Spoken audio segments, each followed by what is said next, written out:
पुणे जिल्ह्यातील शिरूर तालुक्यात असणाऱ्या रावसाहेबदादा पवार घोडगंगा सहकारी साखर कारखान्याच्या पंचवार्षिक निवडणुकीची विरोधी गटाच्या घोडगंगा विकास क्रांती पॅनलची सांगता सभा मांडगण फराटा येथे उत्साहात झाली। या सभेत संबोधित करताना महाराष्ट्राचे महसूल मंत्री राधाकृष्ण विखे पाटील म्हणाले की मी येथे आल्यावर सर्वांच्या तोंडून ऐकतोय की विद्यमान चेअरमन व आमदार ॲडव्होकेट अशोक पवार यांना मतदार घाबरत आहेत।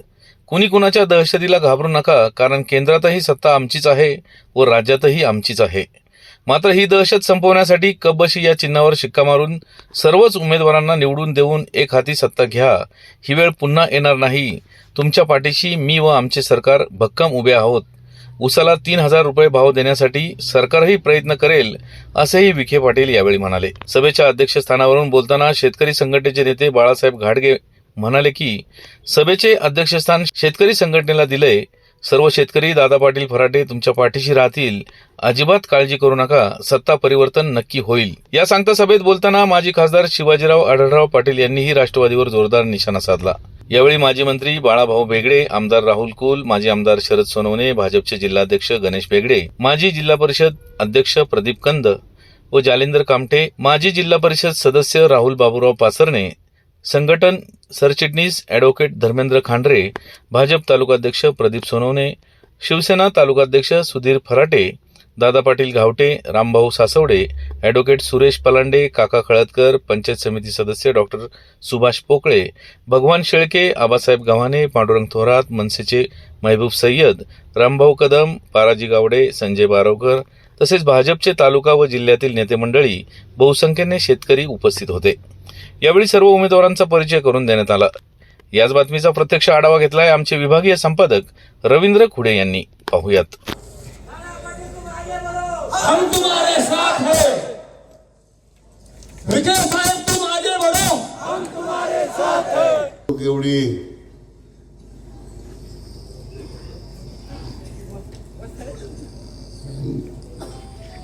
निकाराची होणार आहे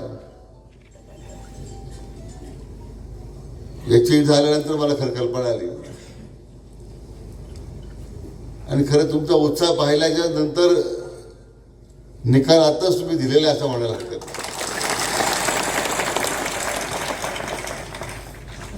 प्रथमतः आपल्या सर्वांचे नेते कैलासवासी बाबुरावजी पाचारणे यांच्या पवित्र स्मृतीच्या ठिकाणी मी अभिवादन करतो। खरं बाबुरावांचा आमचा फार जुना संबंध राहिला, त्यासाठी घेतलं राहील काय झालं धोरण जेवायला अजून एखाद्या वर्षभरामध्ये आता इथेनॉल फक्त गाड्या धावायला सुरुवात आहे।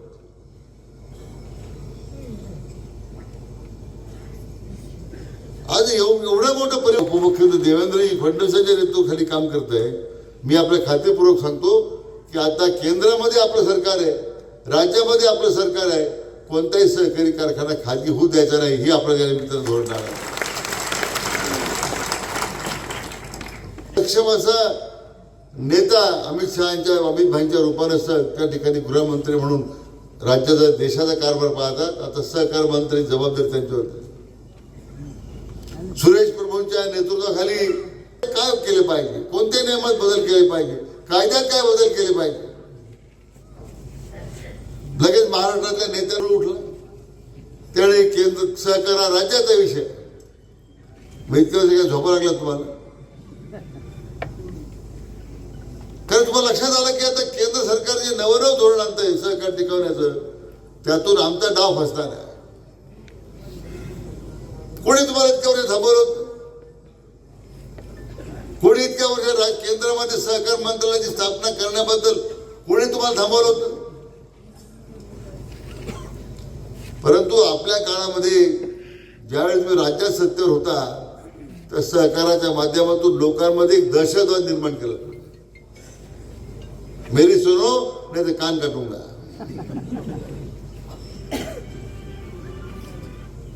चौकशा लावायच्या, दहशत निर्माण करायची, माझं ऐकत नाही मग कारखान्याची चौकशी कर, दूध संघाची चौकशी कर। सहकारात कसं सहकाराचं वाढ होईल, सहकारात उल्लेख केलेला आहे, वर खात्री दिलेली आहे। ते दादा पाटलांनी दिलेली भावाची खात्री त्यांच्या मागे उभं राहण्याची ताकद आणि राज्य सरकार त्यांच्या मागे उभं राहील आणि तो शब्द पूर्ण करून देईल.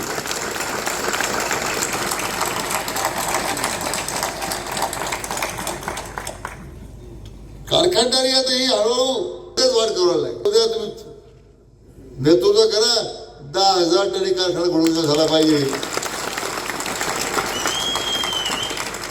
आता राज्य सरकारच्या परवानगीची पूर्वी गरज पडली असती, तुम्हाला अडचण आली असती. आता सरकार आपलं आहे. कारखाना ताब्यात घ्या, अर्ज करा, दुसऱ्या दिवशी 10,000 टनाची वाढीची परवानगी तुम्हाला देतो. परंतु या सगळ्या कारखानदारी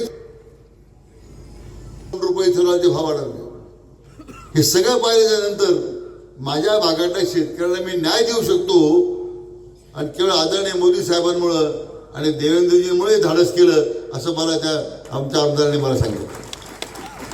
20 वर्ष तुम्ही परत मी मागे घेऊन जातो तुम्हाला. आम्ही 20% करायला निघालो, मग 20 वर्षामध्ये आम्हाला काही सर्व धोरण घेता नाही आलं. कारण इस्रोचं धोरण जर घेतलं असतं तर आमची सहकारी चळवळ भक्कम झाली असती. सहकारी चळवळ भक्कम झाली असली त्यावेळी झाली असती तर आमचा शेतकरी भक्कम झाला असता. मग शेतकरी जर ज्यावेळी भक्कम होईल, ताकदवर होईल, तर तुमच्या घोषणा कोण देणार? मग आता खऱ्या अर्थानं या निमित्तानं आता तो निर्णय करण्याची तुम्हाला सगळ्या सभासदांना वेळ आलेली आहे. पण मित्र, एकच मी आपल्याला सांगतो, अधिकचा वेळ घेणार. आता हे पोटतिडकीने सगळ्यांनी भूमिका मांडली आणि मग आता नाही तर कधीच नाही, हे लक्षात घ्या.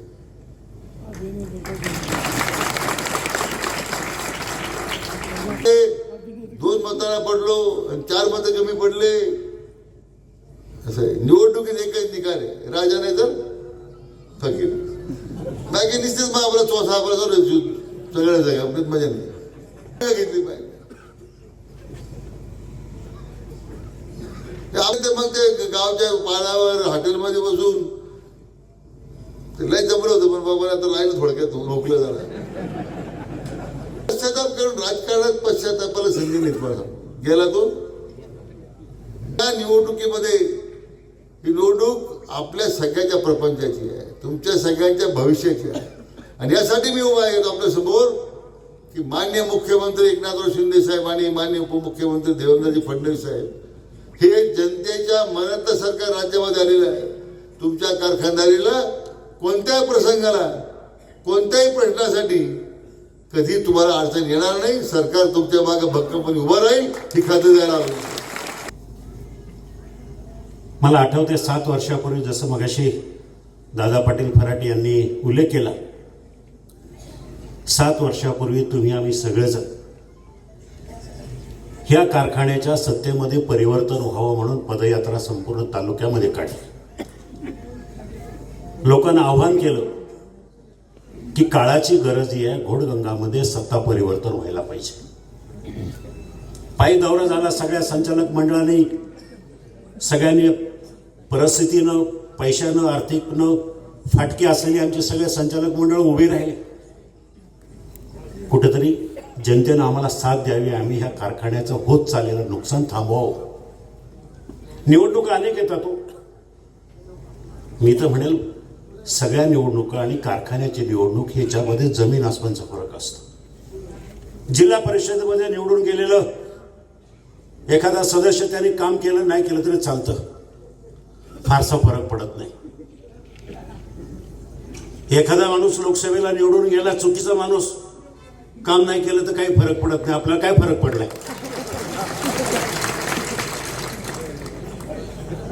मला सांगा, काय फरक पडलो?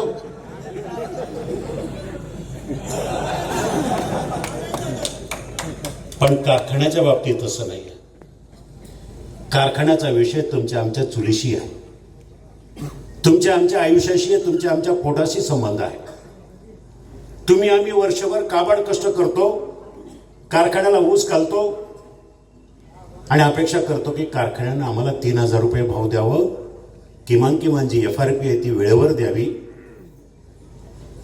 म्हणायला गोड, हे तुमच्या आमच्या अस्तित्वाची ही निवडणूक आहे. तुम्ही अनेक निवडणुका पाहिल्या, ह्या कारखान्याचा इतिहास पाहिला, महाराष्ट्रातले सगळ्यात काळा इतिहास असलेला हा कारखाना आहे. कुठल्या कारखान्याकडे जाऊन चौकशी करा, इतक्या वाईट अवस्थेमध्ये चाललेला कारखाना महाराष्ट्रामध्ये कुठेही नाही. त्याचं व्यवस्थापन चुकीचं आहे, त्याचं नियोजन चुकीचं आहे, त्याचं मॅनेजमेंट चुकीचं आहे. बाकीच्या गोष्टी भ्रष्टाचाराच्या काय केल्यात, कशा केल्यात, कर्ज किती केलेत वगैरे सोडून द्या. तुम्ही आम्ही का घाबरतो? नको बापूच्या विरोधात बोलायला, नको त्याच्या विरोधात काय करायला. आपला ऊस नाही नेला तर. पण मी तुम्हाला सांगतो, काळजी करू नका. तुम्ही कर्जाची काळजी करू नका. ऊस नेला नाही तर ती काळजी करू नका. कारण देशाचे सहकार मंत्री आदरणीय अमितभाई शाह आहेत. राज्याचे सहकार मंत्री आपले अतुलजी सावे आहेत. आणि राज्याचे मुख्यमंत्री आदरणीय एकनाथभाई शिंदे आहेत. गेल्या 8-10 दिवसापासून मी पाहतोय, पायाला भिंगरी लावून आमचे दादा पाटील असतील, सुधीर असेल, बाकी सगळी मंडळी, काका खळदकर, सुरेश परांडे वन फिरतायत. त्यांना एकच ध्यास, याच्यामध्ये यांना चेअरमन व्हायचं, त्यांना संचालक व्हायचं. ह्याच्यापेक्षा महत्वाचं माझ्या शेतकऱ्याचं होत चाललेलं नुकसान कुठेतरी थांबवलं पाहिजे. शेतकऱ्याच्या जीवनामध्ये परिवर्तन झालं पाहिजे, शेतकऱ्याचं भलं झालं पाहिजे. ह्यासाठी ही मंडळी धावतायत. ह्यासाठी या मंडळींची वन चालू आहे. आणि म्हणून हे सांगण्यासाठी मी आलोय, आवर्जून तुम्ही काळजी करू नका. ह्या कारखान्याच्या संदर्भामध्ये गेल्या 8 दिवसापासून मी देवेंद्रजी फडणवीस यांच्याशी चर्चा केली. त्या दिवशी चंद्रकांत दादा पाटलांबरोबर होतो की इथं काय चालू आहे शिरूर तालुक्यामध्ये, कायदा सुव्यवस्था काय असेल, सहकारामधील लोक काय असतील, शासकीय अधिकारी कसे वागतायत. शेवटी मला वर्षा बंगल्यावर जावं लागलं आणि काही फोन करावं लागले अधिकाऱ्यांना की तुम्ही आता चुकीचं वागू नका, सत्ता परिवर्तन झालेलं आहे. आणि मग 2 दिवसामध्ये कुठेतरी चक्र वेगळ्या पद्धतीने फिरायला. विखे पाटील आहे, तालुक्यातली जनता परिवर्तन करणार म्हणजे करणारच. कारण तुमच्या आमच्या पाठीशी ते लोक जरी म्हणत असलेत की नेतृत्व नाही आहे, अरे हे आमचं सामूहिक नेतृत्व आहे. यांच्यामध्ये ताकद आहे. कुठलाही एक संचालक मला सांगा, आमचे पांडुरंगराव अनेक वर्ष या साखर कारखान्यामध्ये त्यांनी काम केलेले, सहकारामध्ये, राजकारणामध्ये काम केलेले. दादा पाटील फराटे असतील, सुधीर फराटेंचं घर असेल, काका खळदकर, सगळी मंडळी अनुभवी आहेत. त्यातल्या कुणाला एकाला उचला, ते नेतृत्व करण्यासाठी सक्षम आहे. आणि आम्ही सगळेजण त्यांच्या पाठीशी आहे. या सरकारची ताकद त्याच्या पाठीशी आहे. हे या राज्याचे मुख्यमंत्री या कारखान्याच्या पाठीशी आहे. तुम्ही परिवर्तन करा. कुठल्याही परिस्थितीत ह्या कारखान्याचे कर्ज बिर्ज विखे पाटील साहेबांना आम्ही बघू. आम्ही जाऊ मुख्यमंत्र्याकडं, आम्ही जाऊ उपमुख्यमंत्र्याकडं. कारखाना कसा चालवायचा हे दाखवून देऊ. निवडणूक लढवायची, आम्हाला शेजाऱ्यांची बरी चिकावं लागेल. पैसे यायचे कधी आपल्या जवळ.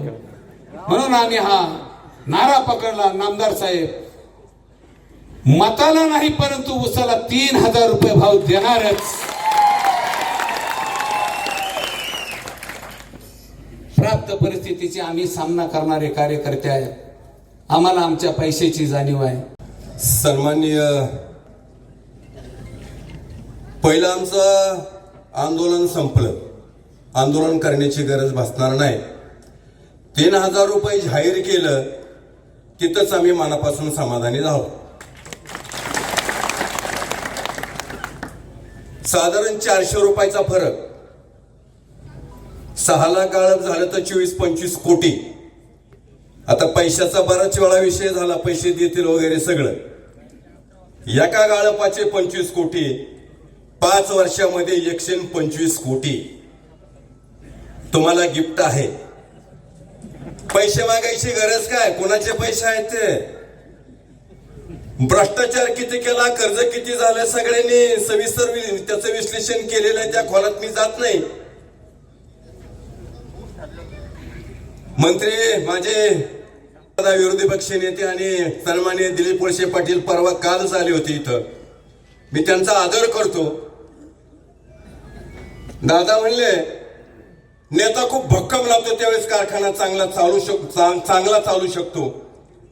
त्यांनी स्पष्ट शब्दात सांगितलं की ही भक्कम राहिलेले नाही. आणि आदरणीय दादा आणि वळसे पाटील, मी तुम्हाला एक सहज विचारतो शेतकरी म्हणून, तुमचं धाडस कसं होते आमच्याकडे येऊन सांगायला? तुमच्या सभासदाला तुम्ही 400-500 रुपये 700-800 रुपये टनाला जादा देता. इतके मूर्ख आहोत का आम्ही तुमचं ऐकायला यावेळेस? पुन्हा दादांनी सांगितलं की भीमाशंकरच्या तुलनेमध्ये घोडगंगा आणू. आदरणीय बापू या अगोदर सांगायचे घोडगंगा सारखा थिऊर करू. अरे थिऊर सारखा घोडगंगा केला तुम्ही. मला नक्की धोका वाटू लागला त्या आंबेगाव भीमाशंकरचा सुद्धा. भविष्यामध्ये यावेळी जर आपला कारखाना आपल्या ताब्यात सन्मान्य सगळ्या आपल्या उमेदवाराच्या पॅनलच्या ताब्यात जर आला नाही तर भीमाशंकर घोडगंगा सारखा झाल्याशिवाय राहणार नाही. त्याचं कारण आहे जाळं टाकले चोबाजून या सगळ्या मंडळींनी. जाळं सगळे सहकार संपवायचे आणि विशिष्ट या राज्यामध्ये वेगळे परिवार उभे राहिले. तुम्ही घेता तरी काय काय मला काही समजायला तयार. दादा पाटलांच्या आजच्या या ठिकाणच्या सभेचे जे त्यांच्या डोळ्यात जे पाणी आलंय ते त्यांच्या स्वतःसाठी नाही आहे, तुमच्यासाठी करत असलेल्या संघर्षासाठी आहे. म्हणून आपण सर्वांनी संकल्प करा. आपल्या सर्वांना खूप शुभेच्छा देतो आणि थांबतो. धन्यवाद. जय जय महाराष्ट्र. यानंतर रस्ता करा. तुमच्या प्रपंचाशी डायरेक्ट संबंध आहे. काल सांगितलं का नाही, राज्याचे माजी उपमुख्यमंत्री आले आणि त्यांनी सांगितलं की आम्ही सोमेश्वर सारखा 3100 रुपयाचा बाजार देण्याचा प्रयत्न करू. पण ह्या वेळेला कारखान्याने 2600 रुपये बाजार दिला. इथं सगळे तुम्ही ऊस उत्पादक आहे. 3100 रुपये 2600 रुपये म्हणलं की 500 रुपयाचा फरक आहे. मला तुम्ही सांगा, तुम्ही किती टन मागच्या वेळेला ऊस घातलाय कारखान्याला माहितीये? पैसे गेले. तुम्ही अनेक वेळा अजितदादा आले आणि त्यांनी विनंती केली म्हणून तुम्ही अशोक बापूंना सत्ता दिलेली आहे. पण माझी आपल्याला सगळ्यांना विनंती आहे, 25 वर्षाचा त्यांचा कारभार दादा पाटलांनी त्यांच्या भाषणामध्ये सविस्तर उल्लेख केलाय. त्यामुळे आता त्यांना एकदा तुम्ही आराम करायला संधी द्या आणि या दादा पाटलाचा एकदा तरी संघर्ष संपवा ना. किती दिवस त्या दादा पाटलाला संघर्ष करायला? घोडगंगा सहकारी साखर कारखाना अडचणीत आणण्याच्या अनेक उदाहरणं आपल्याला आम्ही सातत्यानं सांगतो.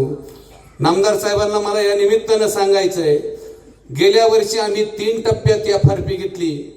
त्याच्या आदल्या वर्षी आम्ही 4 टप्प्यात FRP घेतली. 2607 रुपयाची FRP 3 टप्प्यात घेतली. 85 रुपये 90 रुपये 55 फटाकडे तरी येतात का तेवढ्या? तरी सुद्धा शेतकरी पुन्हा अशोक बापू म्हटले मला एकही माणसाने शेतकऱ्यांनी फोन केला नाही पेमेंट द्यावा म्हणून. एवढी दहशत आहे तुमची आणि ही दहशत काढण्यासाठी ही खऱ्या अर्थानाची निवडणूक आहे. शिरूर तालुक्यामध्ये पैशाची मस्ती आणि मा झालेल्याचं राजकारण या शिरूर तालुक्यामध्ये उद्याच्या निवडणुकीत हद्द पार होणारे लक्षात ठेवा. 5 एकर जमीन साखर कारखान्याची चुकीची शिक्षण संस्था निर्माण केली. 21 निवडून आलेले संचालक, 29 त्यांची मनाने महाराष्ट्रातले डॉक्टर वकील त्यांनी ठरवायचे. काय अडचण होती तुम्हाला? पारदर्शक कारभार करण्याची भाषा स्वर्गीय रावसाहेबदादांनी बऱ्याचशा चिमू लोकांना बरोबर घेऊन ही संस्था ज्या लोकांनी उभी केली त्या हेतूलाच तुम्ही हरताळ फाचलेला आहे. बाहेर जाणारा ऊस कारखान्याला घालण्यासाठी ही निर्माण झालेली व्यवस्था असताना आज तीच व्यवस्था लोकांना पुन्हा बाहेर ऊस घालण्याची अवस्था 25 वर्ष सातत्यानं चेअरमन असणाऱ्या माणसानं या संस्थेला खऱ्या अर्थानं लावलेला कलंक आहे, लक्षात ठेवा.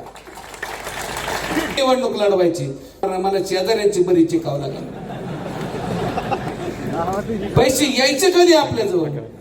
म्हणून आम्ही हा नारा पकडला, नामदार साहेब मताला नाही परंतु उसाला 3000 रुपये भाव देणारच. प्राप्त परिस्थितीची आम्ही सामना करणारे कार्यकर्ते आहेत.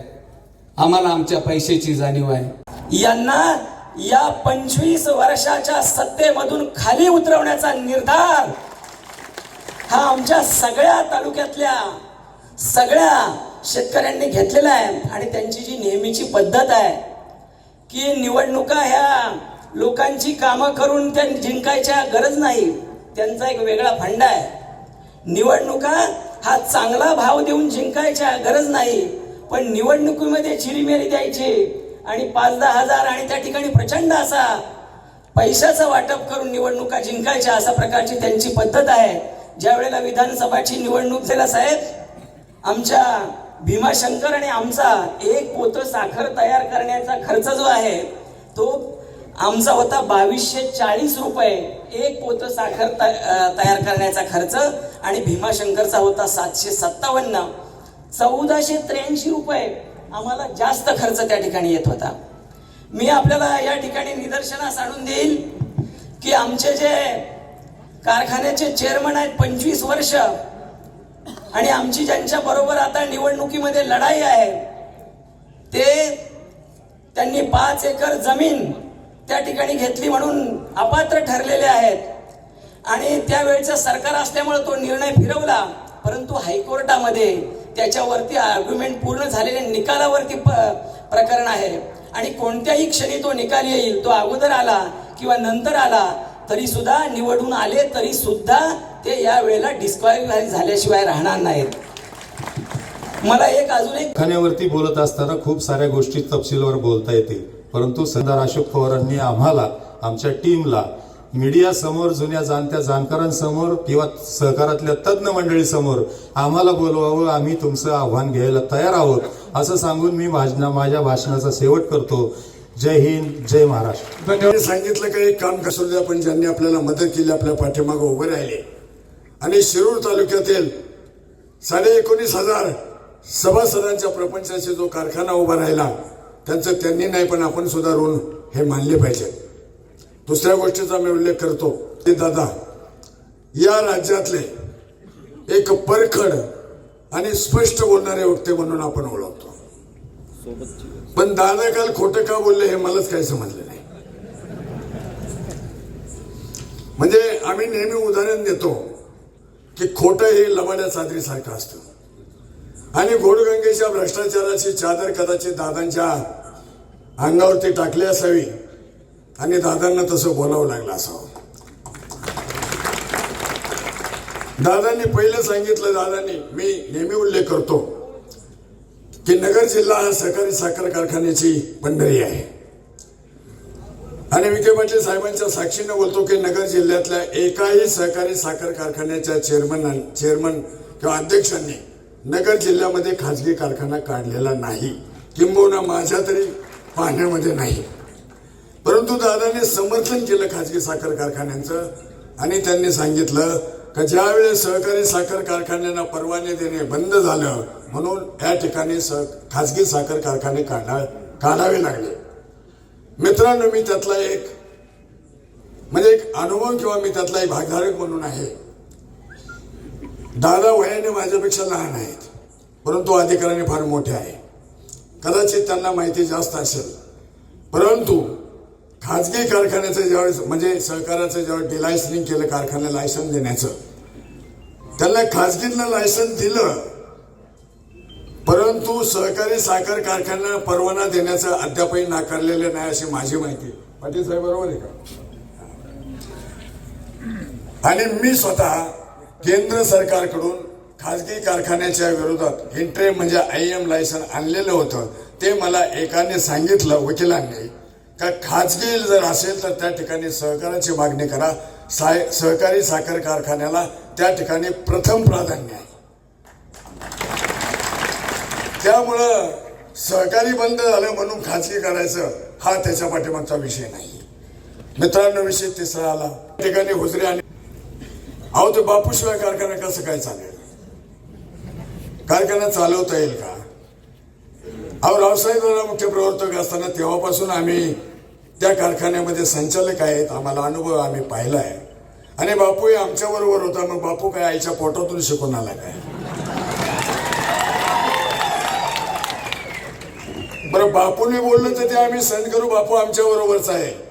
पण कालचं शेमडं पोरगं आम्हाला शिकवायला लागलं. काय म्हणाल, अहो यांनी अभ्यास केला काय? 3,000 रुपये कसा बाजारभाव देणार? अहो, आम्ही अभ्यास केलाय म्हणूनच सांगतोय. काय खळदकरांनी आणि सुधीरने त्यांना चॅलेंज केलं, आव्हान केले तर तुम्ही 3000 बाजार कसा देत नाही या आम्हाला आधी सांगा, मग आम्हाला 3000 बाजार कसा देतोय ते आम्ही तुम्हाला सांगू. परंतु ते आव्हान कधी स्वीकारत नाही, पळवाटा शोधतात. व्यासपीठावर उपस्थित असलेले किसान क्रांती पॅनल हा कसा उभा राहिला हे आपल्या सर्वांनाच माहीत आहे. ज्यावेळेस फॉर्म भरायचा शेवटचा दिवस होता त्यावेळेस आपल्याला गटामध्ये एका गावामधून 2-2 उमेदवार आजाराशी झुंज देऊन हॉस्पिटलमध्ये ज्यावेळेस होते त्यावेळेस त्यांनी मला निरोप दिला, तू शिरूरला जायचं, हा माझा फॉर्म, आणि मी नसलो की हा पॅनल दुबळा दिसेल म्हणून तू माझा फॉर्म भरायचा, ही तुझी जबाबदारी.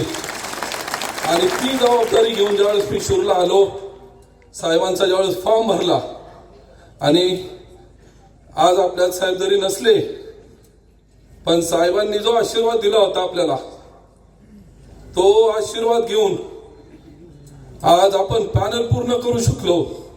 जरी आज आपल्याबरोबर साहेब नसले, साहेबांचा आशीर्वाद घेऊन आणि साहेबांचा एक घटक म्हणून मी शेवटपर्यंत घोडगंगा किसान क्रांती पॅनलच्या सर्व उमेदवारांना विजयी करण्यासाठी कटिबद्ध राहील. आज साहेब जरी आपल्यात नसले, साहेबांचा आशीर्वाद आपल्या बरोबर आहे. आज आपल्याला 6 तारखेला घोडगंगा किसान क्रांती पॅनलच्या 20च्या 20 उमेदवारांना प्रचंड बहुमताने निवडून आणायचे आणि आपल्या साहेबांना आदरांजली द्यायची आहे.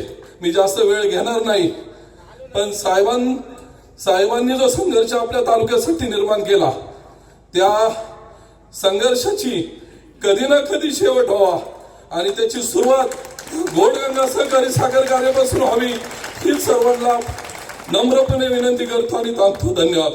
ठिकाणी राजकारण करण्यासाठी आम्ही जाणार नाही. खऱ्या अर्थाने आपली जी कामधेनू आहे ती जगवण्यासाठी आम्ही या ठिकाणी निवडणूक लढवित आहोत.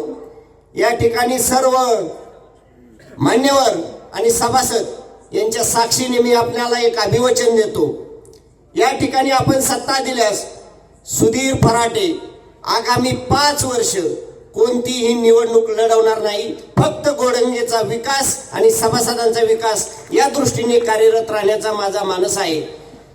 याबरोबर आता आपली पण आणि तमाम सभासद जनतेची माफी मागतो. या ठिकाणी जो किळसवाना प्रकार झाला, या ठिकाणी सभेची जागा वागेश्वर महाराजांच्या शेजारी होती.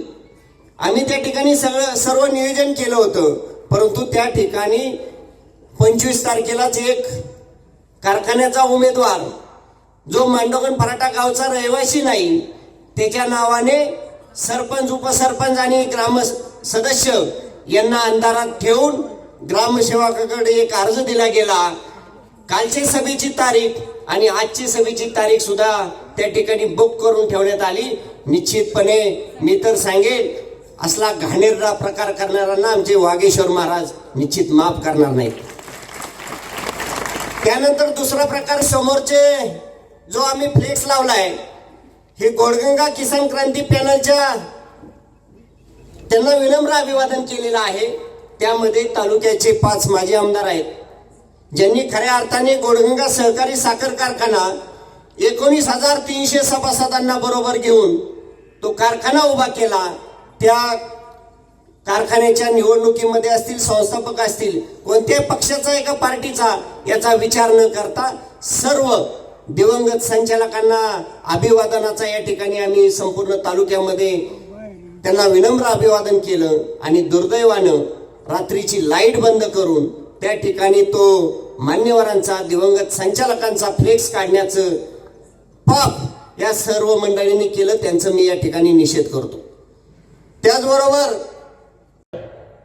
यांनी घोडगंगा सहकारी साखर कारखाना सोडून प्रत्येक ठिकाणी आमच्याच नावाचा जयघोष करण्याचं काम केलं. असो हरकत नाही, माझं नाव घेऊन जर आपल्याला मतं मिळणार असतील तर आपण अवश्य घ्या. पण आम्ही शेतकरी सभासद बांधवांनी हा पॅनल उभा केलेला आहे. तुम्ही सातत्याने आमच्यावर घोडगंगा आणि घोडगंगेचंच बोलू, बाकीचं बोलायला पुढच्या अनेक निवडणुका आहेत. निवडणूक घोडगंगेची होत असताना अनेक अडीअडचणीतनं आपण सगळे सामोरं गेलो. जेव्हा घोडगंगा आपल्याला आरजेडीने त्यांचा अपात्रतेचा निकाल दिलेला आहे, उद्या कुठल्याही क्षणी कोर्टाचा निकाल येईल आणि चेअरमन साहेब या पदावरनं खाली होतील, मग त्यावेळी या कारखान्याचा चेअरमन कोणाला करायचा? मग स्वतःच्या मुलाला करण्यासाठी यांनी तालुक्यातल्या 2 मातबर लोकांना या निवडणुकीतनं स्वतःहून आऊट केलं आणि आता इकडे आपल्याला वेगळ्या पद्धतीने सांगतात. निवडणूक मुद्द्यांची होती, निवडणूक साखर कारखान्याची. एकही दिवस आमच्या पूर्व भागाला संजीवनी देणारा झाला. आमच्या बाबूराव पाचरणीने एकदा सुद्धा उद्गार काढला नाही, एक नारळ सुद्धा त्या ठिकाणी फोडला. तुमच्या विकासाची अगरबत्ती नंतर दाखवा. ही निवडणूक आमच्या प्रपंचाची, ही निवडणूक आमच्या सभासदांची. आमचा प्रत्येक गोरगरीब कुटुंबातला सभासद या निवडणुकीच्या निमित्तानं बाहेर पडलेला आहे. मित्रांनो, तुम्ही खूप सहकार्य केले, वडीलधाऱ्यांनी सुद्धा खूप आशीर्वाद दिले. शेवटचे 2 दिवस राहिले. तुम्हाला काहीही बोलतापा सांगितल्या जातील, काहीही सांगितलं जाईल, इकडं वातावरण बिघडलं, तिकडं वातावरण बिघडलं. लाखो रुपयांची रास जरी लावली तरी घोडगंगा सहकारी साखर कारखान्यामध्ये आपल्या पॅनलला कोणी हरवू शकणार नाही. ही आजची परिस्थिती आहे आणि हे मी तुम्हाला जबाबदारीने सांगतो. तुम्ही सर्व मायबाप मंडळीने दाखवलेला विश्वास सार्थ करण्याची जबाबदारी भारतीय त्या कातरांड्या खिरकाच्या त्या मुंग्यानी काही ऐकलं नाही. त्या गेल्या नागाला चावल्या, नागही गेला, अंडी वाचली. तर मित्र, या समोर बसलेल्या मुगे तर आज संध्याकाळी एखादं टाच मांडी किटक जर आली तर साखर सावधान सावधान. तुमच्या पाया पडतो एवढी वर कमाची त्या चित्रावर चिक्का मारून तुम्ही या दादा पाटलाच्या नेतृत्वाचा पॅनल निवडून घ्या. तुमच्या पाया पडतो, परत निवडणूक नाही रे. डॉक्टर पोकळे साहेब पंचायत समिती सदस्य